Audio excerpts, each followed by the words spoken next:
منکر حدیث کینوا بل زه ورته د قرآن مه وایه چې حدیث د بخاري له نه تللی په الله مې د قسمي که په دې ایتونو باندې ته پوه شي په الله مې د قسمي که دا ایتونه ته مانه ولګې خو یا به زه چېرته د انګریز چې کوم ایجنټو غلام احمد پرویز د هغه ګند او خرافات هغه به رانقل کې او هغه خو موږ نه مانو ته د پیغمبر حدیث نه منې نو زه د غلام احمد پرویز په ډیران څه کومه د هغه خبرې زه د ډیران خزله ګڼم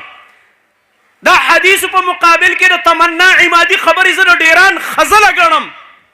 د نبی صلی الله علیه وسلم د صحیح حدیثو په مقابل کې د ملتانی مولا خبرې زه د ډیران خزله ګڼم او دا چې د چا مقلدین دي هغه یهودي ګولډ زهر چې د مصر په یونیورسټو کې سبق ویلی اصل کې دا فتنه د انکار حدیث هغه یهودي شروع کړې ده دا اوس چې کوم تاسو منکرین حدیث ګورئ دا اصل کې د دغه یهودي مقلدین دي هغه دا شبهات په حدیثو باندې کړي په خپلو کتابونو کې دا شاګردان دي او د هغه یهودي نه رانقل کوي او بیا وایي علامه صاحب ډېر غټ تحقیق وکړلو غټ تحقیق یې ونه کړلو لوی زندیقت یې وکړلو په لوی کفر کې واقع شولو چې دا خرافات وایي بسم الله الرحمن الرحیم سبحان الذي أسرى بعبده ليلا من المسجد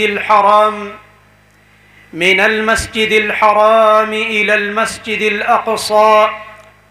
الذي باركنا حوله لنريه من آياتنا. زبا محترم ورونو په دې مختصر وقت کې اول خو مې دې منتظمینو ته ویلې زه تاسو ته حیران یم چې عنوان د حجیت حدیث او د ختم نبوت د عقیدې دی او دلته پکې ماله موضوع د فلسطین د مسلې را کړې ده چې د دې وخت خپل منځ کې څه مناسبت دي خو زه دې مولیانو سره وخت تېر کړی نو ربط او مناسبت کې خو لږ لږ څه مهارت هم دې شیوخو نه زده کړی دی نو زه پکې الله پاک دې ځای ته ورسولم چې دلته خو د معراج واقع ده او دا منکرین حدیث خو د دین هم منکر دي که نه قرآن کریم کې مسجد اقصی چې ذکر کیږي نو دلته اسراء واقع ده او دغه رنګ بیا وروسته سوره نجم کې او په حدیثو کې د معراج واقع ده نو دا بدبخته خو د نبی کریم صلی الله علیه وسلم هغه معراج هم نه مني د هغې نه یې مخکاره انکار کړی دی الغرض مقصود دا دی زما محترم ورونو چې نبی کریم صلی الله علیه وسلم کله مدینې ته هجرت وکړو صحابه کرام رضی الله عنهم فرمایي 14 یا 19 میاشتې منګه منځونه بیت المقدس طرف ته کول هغې نه بعد بیا وحی راغه او کعبه دا قبله مستقل وګرځېدله بعضې خلک یو اصطلاح استعمالی چې بیت المقدس باره کې وایي مسجد اقصی باره کې چې دا قبله اول ده دا خبره خطا ده اولنۍ قبله هم دغه کعبه ده او په دې لحاظ اوله قبله چې د هجرت نه بعد اوله قبله وه دا قید ورسره ولګېلی شي دا قید ورسره ولګې چې د هجرت د مدینې نه بعد په ابتدا کې دا اوله قبله وه په مدینه کې نو دا بیا صحیح ده او وروستو بیا الله رب العالمین حکم را لېږلی دی او مستقل قبله هغه کعبه ګرځېدلې ده دغه د تحویل قبلې مثلا سوره بقره د 2مې پارې په ابتدا کې ذکر ده منکر حدیث کینوا بل ځای ورته د قرآن مه وایه دقه 2مه پاره دا ابتدایي ایتونه ورته ووایه سيقول السفهاء من الناس ما ولاهم عن قبلتهم التي كانوا عليها او دغه چې څومره آیتونه په باره د تحویل قبله کې دي ورته ویې تکړه شه او په قرآن کې راته وښایه چې دا کومه قبله وه چې دا صحابه هغه طرف ته مونځ کوو نبي علیه السلام او بیا وروستو الله حکم وکړو چې مسجد حرام ته مخ راوګرځوئ په دې ټولو آیتونو کې نه د بیت المقدس نوم شته او نه د مسجد اقصی نوم شته چې حدیث د بخاري له نه تللی په الله مې د قسمي که په دې ایتونو باندې ته پوه شي په الله مې د قسمي که دا ایتونه ته مانه ولګې خو یا به زه چېرته د انګریز چې کوم ایجنټو غلام احمد پرویز د هغه ګند او خرافات هغه به رانقل کې او هغه خو موږ نه منو ته د پیغمبر حدیث نه منې نو زه د غلام احمد پرویز په ډیران څه کومه د هغه خبرې زه د ډیران خزله ګڼم دا حدیث په مقابل کې د تمنا عمادي خبرې زه ډیران خزله ګڼم. د نبی صلی الله علیه وسلم د صحیح حدیث په مقابل کې د ملتانی مولا خبرې زه ډیران خزله ګڼم. او دا چې د چا مقلدین دي هغه يهودي ګولډ زهر چې د مصر په یونیورسيټو کې سبق ویلو، اصل کې دا فتنه د انکار حدیث هغه يهودي شروع کړې ده. دا اوس چې کوم تاسو منکرین حدیث ګورئ دا اصل کې دغه يهودي مقلدین دي. هغه دا شبهات په حدیث باندې کړي په خپل کتابونو کې، دا شاګردان دي او دا هغه يهودي نه را نقل کوي او بیا وایي علامه صاحب ډېر غټ تحقیق وکړلو. غټ تحقیق یې ونه کړلو، لوی زندیقت یې وکړلو، په لوی کفر کې واقع شولو چې دا خرافات وایي. زما محترم ورونو، دغه بیت المقدس، مسجد اقصا، زما محترم ورونو، نبی کریم صلی الله علیه وسلم نا ابو ذر رضی اللہ عنہ تپوس کئی اے دا اللہ خوگ نبی دارا توائی اول اغا مسجد ایو مسجد وضع فی الارض اول پدی مخدز مکا کم مسجد دا اللہ دا بندگی دا پار مقرر کرے شوے دے. رسول اللہ صلی اللہ علیہ وسلم ورطا فرمائی المسجد الحرام. صحابی عرض کئی اے دا اللہ نبی دین بعد بیا کم مسجدو؟ دا اللہ نبی فرمائی المسجد الاقصى. ابو ذر رضی اللہ عنہ فرمائی قلت ما بیا عرض اکڑو اے دا اللہ نبی کم بینہما، دا دی دوانو پا مابین کی سمر فاصلہ وا، دا مسجد حرام نباد مسجد اقصى سمر وقت بعد جوڑ شوے دے. دا اللہ نبی صلی اللہ علیہ وسلم راتو فرمائل 40 سنہ سلویخ کال بعد بیا مسجد اقصى دا غین بعد تعمیر کړي شوی دی او دا الله رب العالمین د عبادت او د بندګۍ او مرکز او زیو. زما محترم ورونو، یو خود مسجد اقصى زمونږ د خوږ نبی صلی الله علیه وسلم د معراج د واقعې سره ډیر لوی مناسبت دی. په دې وجه موږ مسلمانان د هغې ډیر زیات احترام کوو. دویمه وجه دا ده، ما درته وویلې چې د هجرت د مدینې نه بعد 14 یا 19 میاشتې بعد دا زمونږ ستاسو د خوږ نبی صلی الله علیه وسلم او د صحابه کرام رضی الله عنهم د مهاجرینو او د انصارو قبله پاتې شوې ده. درېیمه وجه دا ده، نبی کریم صلی الله علیه وسلم فرمایلیو لا تشد الرحال، پالانونه به نه تړلی کېږي مګر درې مساجدو ته، یعنې د اجر او ثواب په نیت چې ته وې زه یو ځای لزم او ما ته به د مونځ اجر ډیر میلاویږي، هغه صرف 3 ځایونه دي. نه به کم دربار ته سفرې کې او نه به کم بل مسجد ته په دې نیت باندې ځي چې ګینې هلته به اجر زما ډیر میلاویږي. ما ته صرف 3 مساجد هغه دي چې په هغې کې اجر زیات میلاویږي او د هغې دپاره سفرې کول او پالانونه تړل پکار دي. د الله نبي فرمایلي یو مسجد حرام دی او بل زما دا مسجد دی مسجد نبوي او بل مسجد اقصا دی. په دې لحاظم دا ډیر لوی د فضیلت او د ډیر لوی مرتبه او مقام دی. زما محترم ورونو، بیا د هغې نه بعد بیت المقدس دا د سیدنا امیر المؤمنین خلیفه ثانی عمر بن الخطاب رضی الله تعالی عنه په دور خلافت کې دا علاقه فتح شوې ده او دغه وخت کې کمانډر د مسلمانانو هغه ابو عبیده بن جراح رضی الله تعالی عنه. زما محترم ورونو، دا د عمر فاروق رضی الله عنه امانت دی چې دی امت ته ورکړی دی. دا د هغه صحابو چې هغه 10 مبشرو دا د هغې امانت دی چې دی امت ته ورکړی دی، دا هغوی فتح کړی اول. زما محترم ورونو، د هغې نه بعد بیا نسوارا راولګېدل 492 هجرۍ کې 492 هجري چې عیسوي کالو 1099 1099 دا عیسوي کالو چې په دې کې نسوارا راولګېده. صلیبي جنگ نه بعد هغوی دا مسجد اقصا بیرته په خپله قبضه کې واخسته. دا مسجد 90 کاله لسکم 100 کاله دا د مسلمانانو د لاسونو نه په دغه وخت کې وتلی دی. تاریخ وګورئ، خپلو تاریخ نه مړ اندېږئ. خپل تاریخ او د صحابه کرامو رضی الله عنهم کردارونه په کار داره چې دا مونږ ته یادي. هغې نه بعد بیا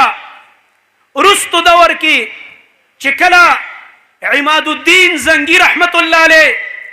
هغه بیا چې شهید شو، هغې نه بعد نور الدین زنگی رحمت الله علیه، او د هغې نه بعد بیا صلاح الدین ایوبی رحمه الله. تقریبا 90 سال بعد د 90 کالو نه وروستو په 1188 عیسوي کې بیا صلاح الدین ایوبی رحمت الله علیه راولګېده او دغه مسجد اقصی بیت المقدس دا علاقه فتح کړه او بیا دا مسجد حاصل کړلو. او الته چې کله صلیبیانو دا مسجد نیولې او دې نه مخکې دا 90 کالو کې هغوی راولګېده، د دې ډېر تغیرات یې پکې کړي، کمرې پکې جوړې کړې، د رهایش ځایونه پکې جوړ کړه، نور داسې نامناسب تعمیرات یې پکې وکړه. او دغه رنګه کله چې صلاح الدین ایوبی رحمت الله علیه راغی، هغه ټول نشانات د نسواراو، اول ته په مسجد کې یوه ګرجه جوړه کړې وه خپله، ګرجه هم ته ورانه کړه، د نسواراو ټول آثار ختم کړه او بیرته هم هغه مسجد قایم او دایم وساتلو څنګه چې د مخکې نه دا یو مسجد او د مسجد اقصی په نوم یادېدو. زما محترم ورونو، صلاح الدین ایوبی رحمت الله علیه 14 حملې کړي دي، 14 حملې د بیت المقدس د ازادۍ دپاره هغه کړي دي. ځان سره دا عزم او قسم کړی چې دا زمونږ د اسلافو یو امانت دی چې دا مې د دې صلیبیانو د لاس نه نه اخیستی، هغه پورې به زه په آرام باندې نه کښېنم. خو وروستو به درته بیا انشاءالله مختصر دا م ویم چې د عماد الدین زنگی او د نور الدین زنگی او د صلاح الدین ایوبی دا لارې چا نیولې، دا غداران سوکو، دا د نستوڼي ماران سوکو چې دا صلاح الدین ایوبی او دا غنا مخکې دا دوه مشران د مسلمانانو دې ته نه پرېښوده چې دا ځمکه فتح شي، دا فلسطین فتح شي او دا مسجد د مسلمانانو په قبضه کې راشي.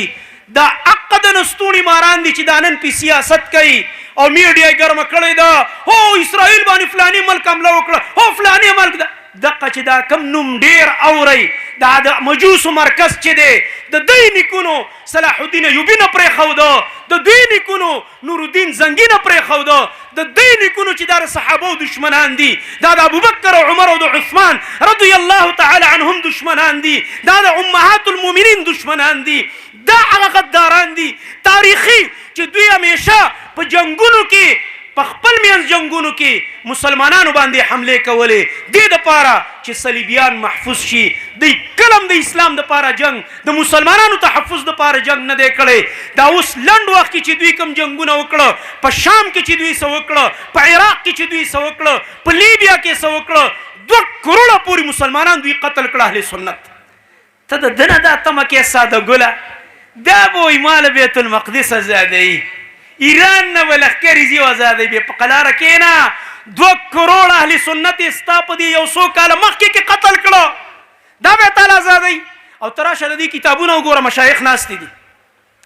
د دوی په کتابونو کې دې مسجد ته مسجد اقصی ویم نه، دا خاصې سیاست کوي، هغه د یهودو عبدالله ابن سبا فکر دی ورسره، یهودي ذهن دی ورسره، میډیا باندې تا دوکه کوي او ته ساده ګل د هغوی په خبرو کې راځي. هغوی وایي مسجد اقصی د سره په ځمکه شته دی نه، مسجد اقصی بره په اسمان کې دی. وایي راشه کې تودېږي، هغه مسجد اقصی مني نه، کتابونو کې لیکلي دي، د روافظو کتابونه تاسو وګورئ، هغې کې هغوی وایي مسجد اقصی په ځمکه نشته، دا بر اسمان کې ده. نو څه شي دپاره دوی جنګېږي؟ ځان نه لګیا یاستې، تاسو هم ځان نه سادهګان جوړ کړي، دا مسلمانان هم لګیا دی هغوی ته تمغې ورکوي چې دی وکړه او دی وکړه. اوسه پورې څه وکړه سوا د دې نه چې همیشه یې د مسلمان په ملا کې خنجر ټومبلی دی، د دې نه سوا د دې په تاریخ کې نور هېڅ هم نشته دی، تشه غداري ده د دې په تاریخ کې. دا اوږد تاریخ دی، دا بیا وګورئ تاسو چې په څومره طریقو باندې دوی را لګېدلي دي او په کم وخت کې چې بیا د بر صغیر باندې چې کله په دې ټوله دنیا کې دا سلطنت عثمانیه چې ورته وایي، اگر چې پای کې شرکیات او بدعت او خرافات هم ډېرو، خو دومره وه چې یو برای نام یو داسې سلطنت خو و چې دا مسلمانان خو به لږ راټولو، د ځان تپوس خو به یې کولی شو، یو مشر یې معلوم و، یو اتحادي فوج خو یې و، یو اواز باندې مسلمانان راټولېدی شو. په بر صغیر کې زما محترم ورونو دلته هم د دقه مجوسو د بچو حکومت صفوي حکومت ته وایي د ایران مرکز دوی راولګېدل د ترکو سره لاندې وتل دې دپاره پټ سازش دا و چې په دې ټوله دنیا باندې به صلیبیان او دغه رنګه د صلیب لښکرې قبضه کوي پټ سازش ورسره د هغوی او دوی ورسره لاندې وتل او کله چې هغه تاریخ ته وګوري کم چې په بر صغیر کې دوی کم جنګونه د اهل سنت سره کړي دي او د مسلمانانو سره دوی کړي دي په خپل مینځ کې د جنګونو ریزلټ اخره کې دا راووتو چې یهود او نصارای دومره مضبوط کړه دی د صحابه او دشمنانو د خپل مینځ کې د جنګونو په بنا باندې چې په دې کې نپولین راولګېده په 1798 کې هغه لاړې په مصر باندې قبضه وکړله فرانس راولګېده په 1830 کې هغه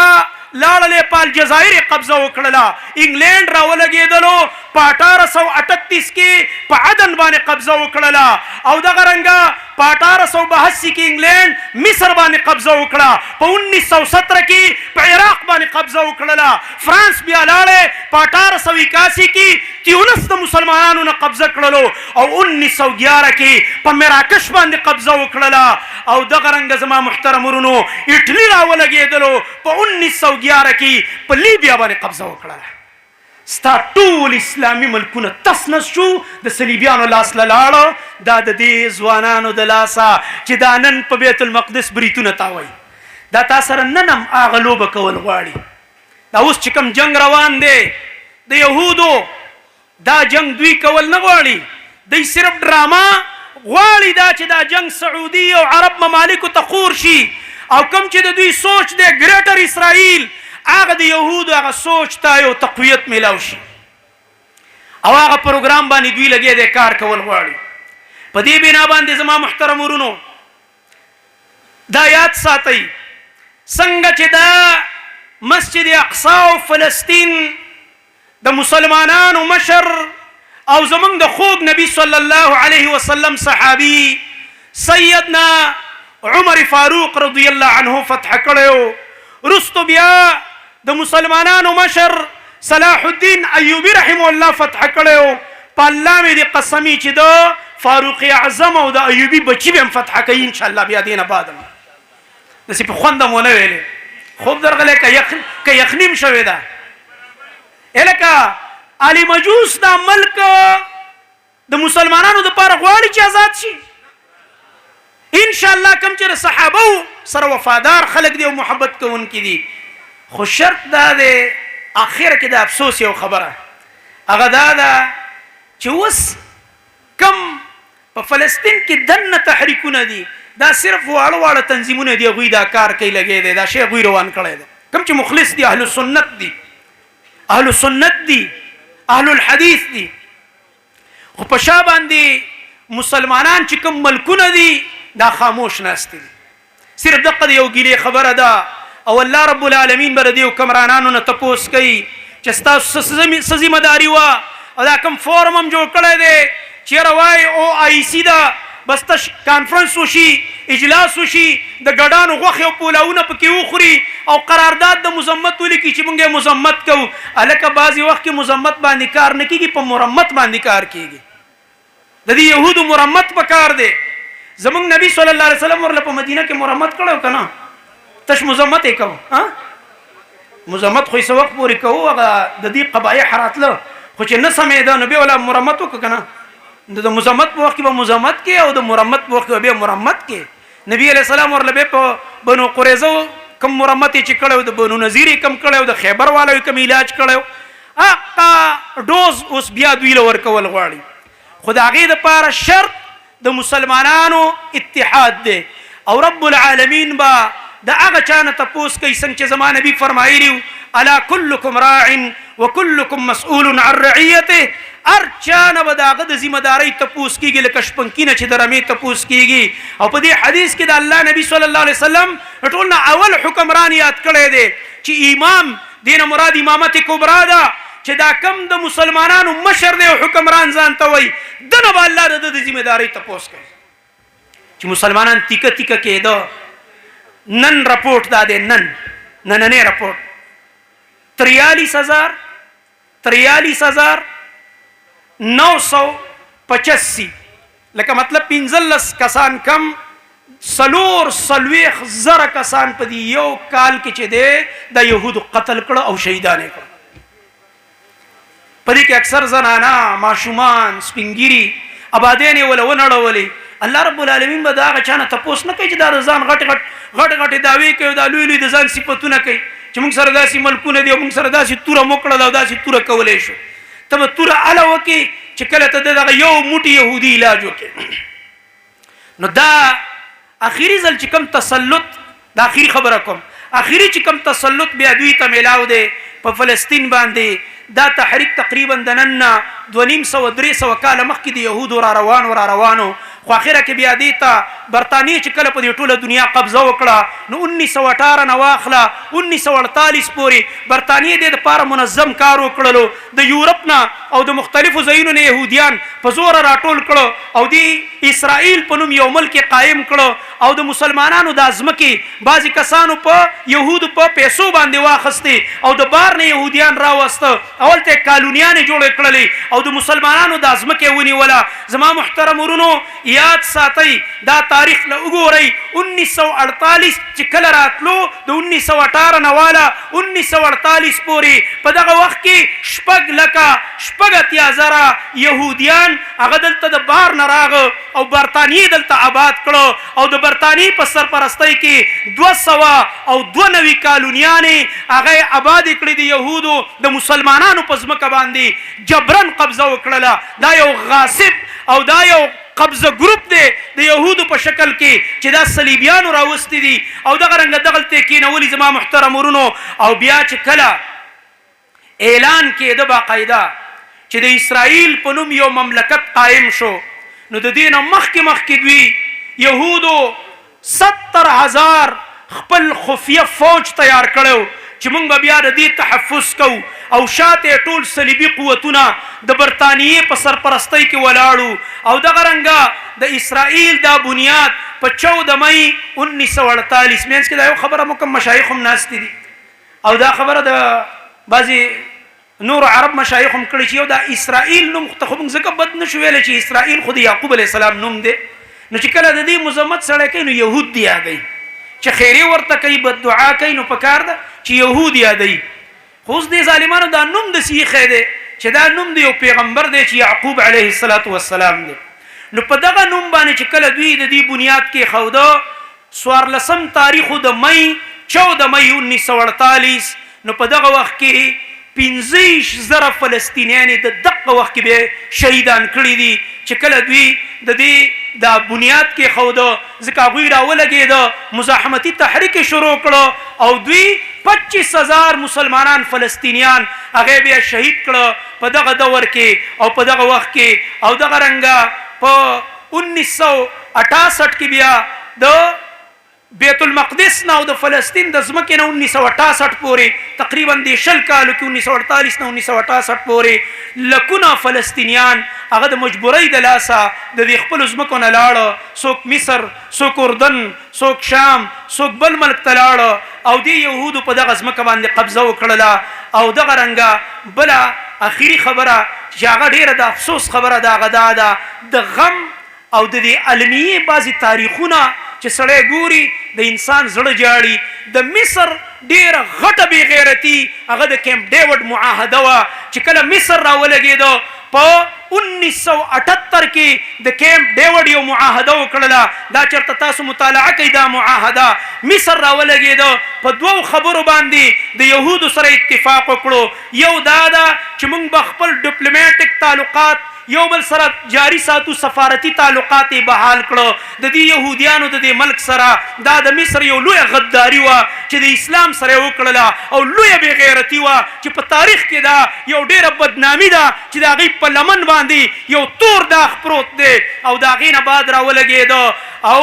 مصر والا د دین بعد د سفارتي تعلقاتو نه بعد چې دینه مخکې کوم تجارتي تعلقات د دې خطې سره بندو هغه بیرته بحال کړه او دغه رنګه جنگي صورتحال چې کوم هغه ختم کړه او به ضرور ولې لاسونه ورکړه چې مړه دنیا د تجارت کول غواړي نن سبا چې دا څومره مسلمانان ملکونه خاموش دي صرف دغه وجه ده چې تجارت مخ په وړاندې بوتل غواړي پیسې ګټل غواړي د پیسې